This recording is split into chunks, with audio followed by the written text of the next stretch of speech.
David Vitter has had his own kind of travails as of late. What do you guys see as the reason why the public might not be as predisposed to, turn on a David Vitter because of his self-professed sins, quote unquote, as they were to turn on a Bill Clinton? Well, this is a great year for him to run. I mean, if you're a Republican incumbent, you want to run 2 years after a Democrat's been elected president and the economy's down. This is a tailor-made year for Republicans, and even though this state might not be that partisan, he's got the R by his name, and he very strongly identifies himself with the Republican Party. So it's a really good year for him to run as a Republican, and he's fortunate that this is the year. This is the first election after the revelations came out about his sins. Again, I mean, the race is not over, but he's a clear favorite because it seems to be a Republican year. The race is probably more competitive because of those things than it might have been. An incumbent Republican in the South where John McCain won with big numbers, you would think you wouldn't even look at this race, but people see this race as a race that, while Senator Vitter's strongly favored, it's still a race where there's some competition, and they're certainly running ads, and it could be one of those surprise races. You always have one or two in an election year. Bob, are both candidates doing the right thing? Is Mélenchon doing the right thing for hitting Vitter on his proclivities, and is Vitter doing the right thing for trying to avoid debates until the last minute?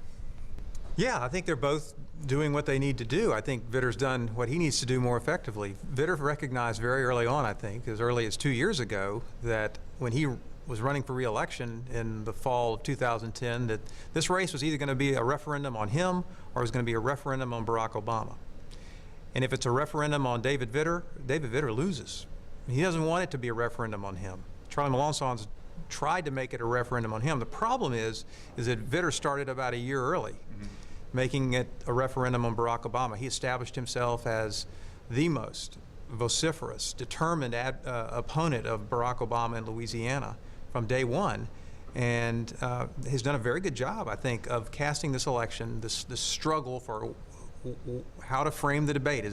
Are people going to the polls in November to vote about whether it should be David Vitter or Charlie Mélenchon, or has Vitter done a good job of harnessing the anger, the frustration, the animosity that a lot of voters have toward Obama, and encouraging them and helping them channel it toward Mélenchon?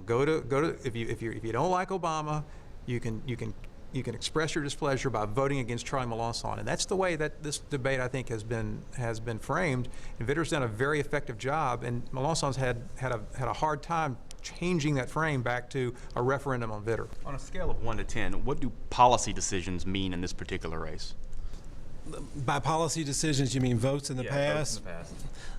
6 or 7, depending on how they're framed in the campaign. But there are only 3 or 4 that depend on, that are high profile enough. It depends on how they're hit. Yeah. What do you think?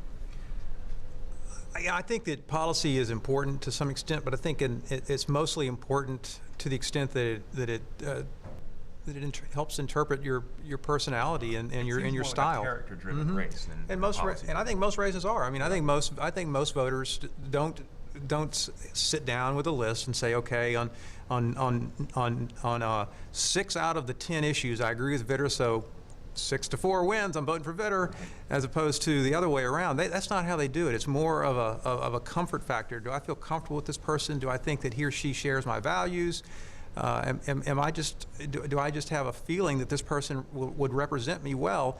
And issues do help make up that comfort factor, but it's not as clinical and pro-con as you might think it. It's more like, I always describe it to my students, it's about how you decide to get married. You don't say, okay, well, my girlfriend here, let's see, what are the pros and cons of marrying her? Well, oops, so by 5 to 6, she wins, so I'll ask her to marry me. That's not how people decide how to get married. That's not how people decide who to vote for.